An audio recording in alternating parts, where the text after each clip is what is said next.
On a tous connu ça, non? Cette super idée de projet, de blog ou même de boutique en ligne, et puis bam, on se prend le mur du code. C'est vrai, la complexité technique, ça a tué dans l'œuf un nombre incalculable de projets géniaux. Mais imaginez une seconde, si on pouvait créer des sites web qui en jettent, vraiment magnifiques, mais sans avoir à taper la moindre ligne de code. Eh bien, c'est pile la promesse de Tilda. Et aujourd'hui, on va voir ensemble comment cette promesse est tenue. Alors Tilda, qu'est-ce que c'est exactement? C'est une bonne question, parce que attention, petit piège, si on tape Tilda dans un moteur de recherche, on peut tomber sur deux choses qui n'ont rien à voir. Donc avant toute chose, on va clarifier ça. Voilà le truc. D'un côté, il y a un Tilda, qui est un outil assez pointu pour les développeurs, un truc pour Linux, et de l'autre, il y a le Tilda qui nous intéresse aujourd'hui, une plateforme de création de sites web. C'est une plateforme no-code, donc sans code, qui a été pensée pour être super simple à utiliser, tout en laissant pas mal de place à la créativité. C'est de celle-là qu'on va parler. Ok, alors au programme aujourd'hui. D'abord, on va creuser cette fameuse promesse du no-code. Ensuite, on verra comment on construit un site concrètement avec le système de blocs. Après ça, on passera à la vitesse supérieure, comment transformer une simple page en un vrai business. Et enfin, on explorera comment se lâcher et aller au-delà des modèles tout faits. C'est parti.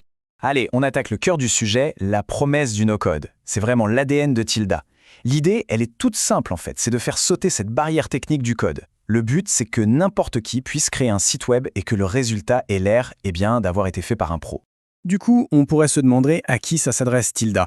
En fait, c'est pour les entrepreneurs, les créateurs, les gens du marketing, en gros pour toutes les personnes qui n'ont pas forcément le temps ou l'envie, ou même les compétences, pour se plonger dans le code. Mais attention, ça ne veut pas dire qu'il faut sacrifier le design ou les fonctionnalités. Bien au contraire, c'est vraiment l'efficacité qui prime. On le sait, le plus dur, c'est souvent de se lancer, de partir de zéro. Eh bien, Tilda a une solution pour ça. Plus de 450 modèles déjà tout prêts, c'est juste énorme. Ça veut dire, fini le syndrome de la page blanche. Qu'on veuille lancer une boutique, un blog, un portfolio, il y a de grandes chances de trouver le point de départ parfait. Ok, mais concrètement, comment ça marche? Le secret de Tilda, c'est son système de construction par bloc. Pensez à des Lego, mais pour le web. Chaque bloc, c'est une pièce. Une galerie photo, un formulaire de contact, un grand titre. On choisit ces pièces, on les empile, on les personnalise, et hop, on a une page. Et le processus, franchement, il est d'une simplicité bluffante. En gros, 1. On crée une nouvelle page. 2. On va piocher les blocs dont on a besoin dans la bibliothèque. 3. On remplace le texte et les images par notre propre contenu. 4. On branche les outils qui vont bien, genre les systèmes de paiement. Et 5. On publie. C'est aussi simple que ça. Pour bien situer Tilda, c'est intéressant de le comparer à un autre grand nom du no-code, Webflow. Alors, Webflow, on pourrait dire que c'est un peu le mode expert. Ça offre une liberté de création quasi totale, mais la courbe d'apprentissage est beaucoup plus raide. Tilda, c'est l'inverse. C'est le choix de la simplicité, de la rapidité. C'est vraiment l'outil idéal pour avoir un résultat pro, vite fait, bien fait, sans se prendre la tête avec la technique. Bon, avoir un joli site, c'est bien. Mais en faire un vrai outil pour son business, c'est encore mieux, non? Et c'est là qu'on va voir comment Tilda aide à passer ce cap. On va parler e-commerce et aussi des outils pour être bien visible sur Google, le fameux SEO. Lancer sa propre boutique en ligne, avec Tilda, c'est franchement accessible. On peut créer ses fiches produits, mettre en place un panier d'achat, connecter des systèmes de paiement hyper fiables comme Stripe ou PayPal. On peut même gérer des variantes de produits, vous savez, comme les différentes tailles ou les couleurs. Tout est fait pour que vendre en ligne soit le plus simple et le plus efficace possible. Mais attention, il y a un point crucial. La plus belle boutique du monde, si elle est au fin fond d'une ruelle sombre où personne ne passe, elle ne sert à rien. Sur Internet, c'est exactement la même chose. Si les clients potentiels ne la trouvent pas sur Google, c'est comme si elle n'existait pas. Et c'est ça tout l'enjeu du SEO, l'optimisation pour les moteurs de recherche. Et là, ce serait une erreur de penser que l'outil va tout faire tout seul. Comme le dit très bien cet expert, ce qui fait la différence, c'est la qualité du contenu et une bonne optimisation technique. Mais la bonne nouvelle, c'est que Tilda nous donne justement tous les outils pour gérer cette partie technique, sans avoir à se transformer en ingénieur.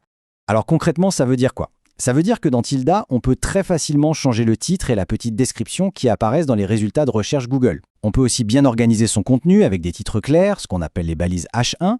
On peut ajouter des descriptions à ses images pour que Google comprenne de quoi elles parlent. On peut même créer des pages d'erreur 404 personnalisées et un peu sympas. Bref, tout ce qu'il faut pour bien travailler sa visibilité est là, à portée de clic. Ok, jusqu'ici on a vu que Tilda, c'est simple, c'est efficace grâce à ce système de blocks. Mais et si on voulait aller plus loin? Si on voulait vraiment sortir des sentiers battus et créer un design 100% unique? Eh bien, la réponse a un nom, le zéro bloc. Et c'est un peu l'arme secrète de Tilda. Imaginez que vous prevez une section de votre page et qu'elle se transforme en une toile blanche, un peu comme dans un logiciel de design. C'est un éditeur pro intégré qui permet de placer chaque élément au pixel près, de créer des animations subtiles, bref, de laisser libre cours à sa créativité sans aucune des contraintes des blocs de base. Donc, pour résumer, on voit bien que Tilda réussit un sacré pari. D'un côté, c'est super simple pour démarrer vite avec le système de blocs. De l'autre, c'est aussi hyper puissant pour les créatifs plus exigeants grâce au zéro bloc. C'est vraiment une solution quasi idéale pour créer des sites web qui sont à la fois rapides à faire, beaux à voir et efficaces, et ce, peu importe son niveau technique au départ. Voilà pour cet aperçu. Mais en réalité, ce n'est que le début. Parce qu'avec un outil comme Tilda, la seule vraie limite, c'est l'imagination. La question, ce n'est plus de savoir comment on fait, mais plutôt, quelle est la première idée qu'on va enfin pouvoir concrétiser.